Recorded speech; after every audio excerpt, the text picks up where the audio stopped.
Alrighty, ladies and gentlemen, some Monday afternoon wrestling talk right here on Wrestling Juggernauts there. Subscribe today. Kenny Omega wins the Impact Wrestling Championship against Rich Swann at the Impact Rebellion pay-per-view, the big pay-per-view that nobody watched or gave a fuck about there. Imagine that, the world champ of the number 2 and number 3 promotion going head to head, and nobody gives a fuck outside of a little group of indie mongoloids or whatever. Imagine back in the day the WCW champ against the ECW world champ head to head. That would have been a big deal back in the day. Nowadays, not so much there. Because wrestling is dead, ladies and gentlemen. It shows you right there. 2 world champs face to face. Nobody gives a fuck. Nobody's talking about it. Nobody takes it seriously apart from Dave Meltzer or whatever there. I watched the full match, didn't watch anything else so far from this show apart from a little clip of the debut of Big Cass or whatever. So a 25-minute match about there, 20-something minutes. Some big botches took place in this match, some big, huge ones, like 2, 3 of them. Rich Swann lands like in the handstand position.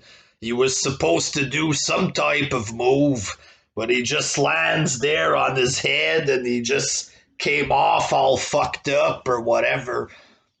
There was a couple of other big botches when they attempted to do some shit on the ropes. Like pretty much it looked like Omega was wrestling by himself in this match. Like Rich Swann was fucking slow. I don't know if it's because he hit his head or what have you there, but at some points he was really fucking slow like this. It's like that, and Kenny just has to wait for him. There was a lot of Kenny Omega just standing there, having to wait for Rich Swann so they could set up shit or whatever. Rich Swann was off his game. He was fucking slow. And it looked like that, like Kenny was doing all the running around and all the stuff and placing himself for the other guy. It looked way too choreographed. Like Kenny was doing his usual bullshit where he moves around and does the overacting, but Rich Swann just wasn't there. You know what I mean? At the end, he was all fucked up there and it looked bad, I thought. Looked very amateurish or whatever. But apparently, this was an amazing match. According to Meltzer, it was like a classic match.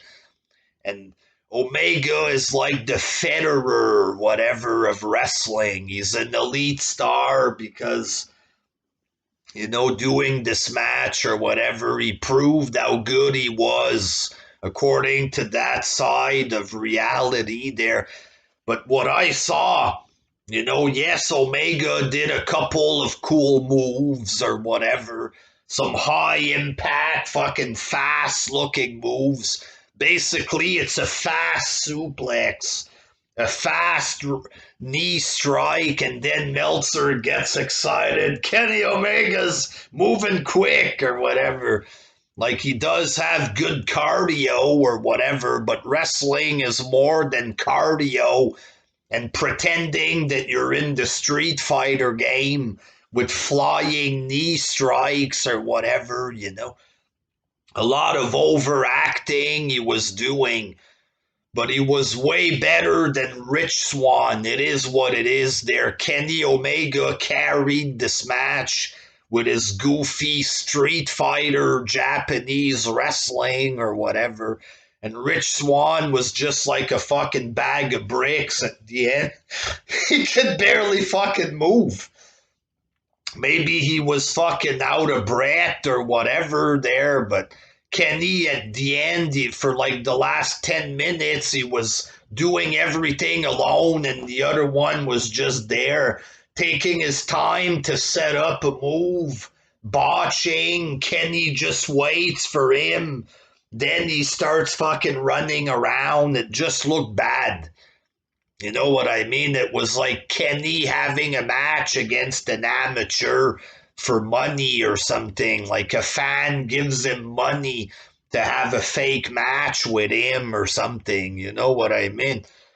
But apparently it's a classic match. It's an awesome match, this and that.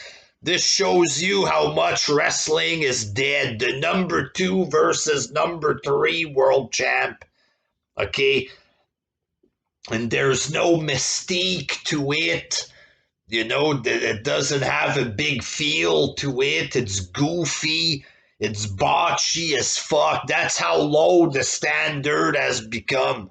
You have huge fucking botches in the match. One of the wrestlers can barely function and move for the last 10 minutes. Oh, this is a classic match. This is an amazing match. Not sure if it's going to get 5 stars or whatever there.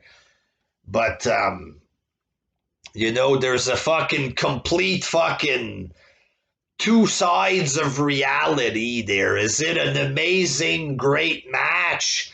Or is it full of botches and overacting and fucking shitty little indie stuff? Somebody moves fast, it's amazing. A fast German suplex, it's amazing. Somebody does a flip, it's amazing. These things aren't really amazing, you know what I mean? It's just that it turns on Dave Meltzer, but for a regular person watching, it just looks goofy and weird as fuck, this whole indie nonsense, you know what I mean? But congratulations to Impact for completely being, you know, the bitch of AEW there. They get to have Kenny on the show, I guess, so it's a plus for them. It's better than having Rich Swann, but like, they're completely the fucking bottom there, and Tony Khan is on top. Fucking Impact up the ass, ladies and gentlemen. It's pretty much like this there, but congrats. I guess they might get a couple extra viewers since Kenny's there, but it's a sad state of affairs. This whole world of wrestling, this modern wrestling, ladies and gentlemen. Until next time. Peace out.